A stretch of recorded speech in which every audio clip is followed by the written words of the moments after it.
سلام، طاهری سفر هستم و با اخبار امروز 15 اکتبر همراه شما. دادستانی ولایت سوخت گفت 10 ساکن ولایت را که به قول خودشان عزم جهاد در سوریه را داشتند بازداشت کردند. در دادستانی روز 15 اکتبر بر رادیو آزادی گفتند در میان بازداشت شده ها 2 ساکن پنجکند و ناحیه ناو هستند که بقیه را به رفتن به سوریه تشویق می‌کردند. این افراد آخر ماه سپتامبر دستگیر شدند و گفتند که می‌خواستند اول در سوریه جهاد کرده دولت اسلامی بسازند و سپس این کارشان را در کشورهای آسیای مرکزی ادامه دهند.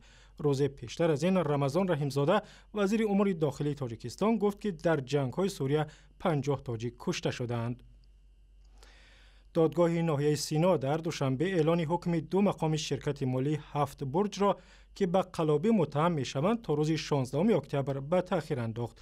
2 روز باز است که مشتریان سابق این پیرامید مالی در نزد دادگاه منتظر حکم هستند و یکی از این مشتریان که هزاران دلار را در شرکت برباد داده است میگوید اینا 2 ماه میگم من در یعنی سودخانه یگان نتیجه نمیتیه نمیدونم کی پولی ما میداده باشه دولت ارگانا دا باور میکنیم نمیدونم کی پول ما نمیتیه چند سوم شد ما 5,500 دلار مونده بودم.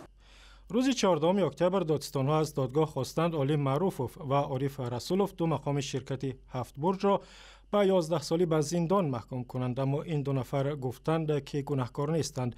دادستان تاجیکستان تابستان سال 2013 شرکت 7 برج را پیرامید مالی دانست و فعالیتش را ممنوع کرد.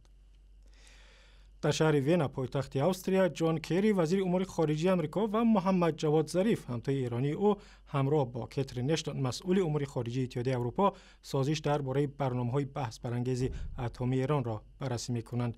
طرف‌های مذاکرات گفتند که باید تا روز 24 نوامبر امسال سازشنامه نهایی درباره برنامه‌های اتمی ایران امضا شود، اما بنا به گزارش‌ها هنوز اختلافات عمیق نظر میان طرف‌ها وجود دارد. کشورهای غربی می‌خواهند ایران در عوض لغو تحریمات بین المللی فعالیت‌های غنیسازی اورانیوم را محدود کند. درباره ملاقات جان کری و محمد جواد ظریف صحبت داشتم با همکارم از رادیوی فردا قدرت شهیدی. قدرت، ملاقات جان کری و محمد جواد ظریف از کدام جهت مهم است؟ ملاقات آقای ظریف، جان کری وزیر خارجه آمریکا و کاترین اشتون نماینده گروه 5+1 در مذاکرات هسته‌ای با ایران که ساعتی پیش شروع شد در وین از این جهت مهمه که 6 هفته مونده به پایان مهلت تعیین شده برای ایران و گروه 5+1 به یک توافق نهایی برسن. چندین مسئله مهم باقی مونده که هنوز طرفین نتونستن بر سر اونها به توافق برسن. برخی از اون مسائل تکنیکی هست و برخیش هم سیاسی هست، از جمله مسئله سانتریفیوژ ها، تعداد و حجم تولید و حجم اورانیوم غنی شده که در ایران تولید میشه و از طرف ایران هم مهمترین مسئله تحریم ها هست که چگونه برداشته میشه و کی برداشته میشه. و اختلافات عمده نظر که گفته در بین طرف‌ها وجود دارد کدام هایند؟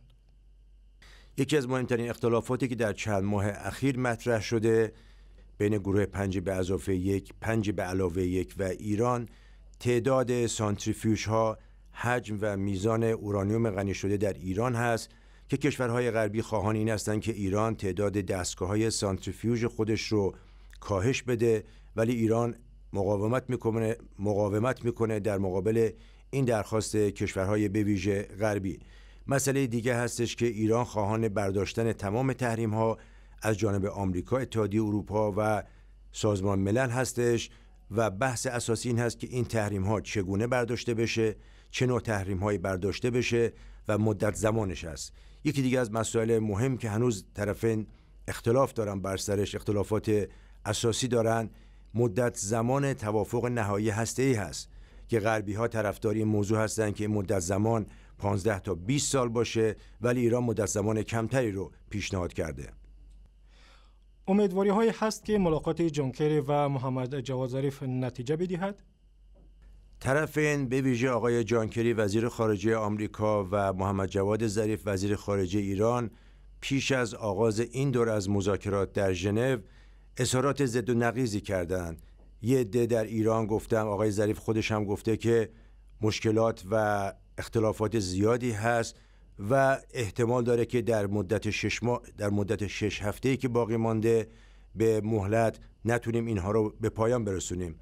ولی آقای کری اظهار امیدواری کرده که این مشکلات که عمده هم هست به گفته آقای کری بتونن حل بکنن در 6 هفته باقی مانده و یک توافقی برسن. ولی بیشتر تحلیلگرا بر این عقیده هستند که احتمال رسیدن به توافق به ویژه در زمینه‌های فنی و تکنیکی کم هست در 6 هفته‌ای که باقی مانده. ولی طرفین امروز هم تأکید کردند که سعی می‌کنن هرچه سریعتر و فشرده‌تر این جلسات رو برگزار بکنن که بتونن به نکات مهم مورد اختلاف پاسخ بدن و در جلسات آینده هم سر جزئیات بیشتر کار بکنن.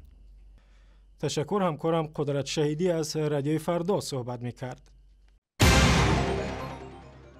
در شهر دوشنبه در کتابخانه ملی تاجیکستان فورم اقتصادی و سرمایه‌گذاری برگزار شد که در آن بیشتر از 500 صاحبکار و سرمایه‌گذاران خارجی و داخلی شرکت کردند.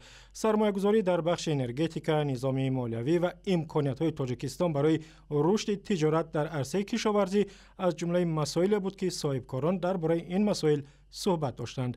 در همایش از سرمایه‌گذاران خارجی دعوت شد برای استخراج معدن‌های طبیعی و مثل کان‌های طلا و سنگ‌های قیمت‌بها به تاجیکستان بیایند.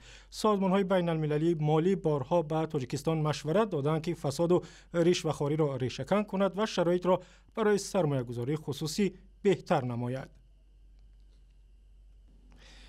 یک نظرپرسی کوتاه خبرنگاران رادیوی آزادی در میان کودکان نشان داد که آنها درباره خداوند تصورات عجیبی دارند.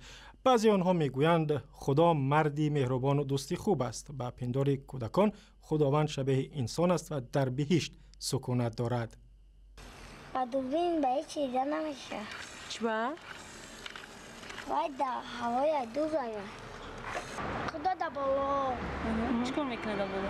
در بالا وای میکنه. زندگی میکنه. سر سفیده. ویدیوی کامل سخنرانی‌های شیرین این کودکان در وبسایت رادیوی آزادی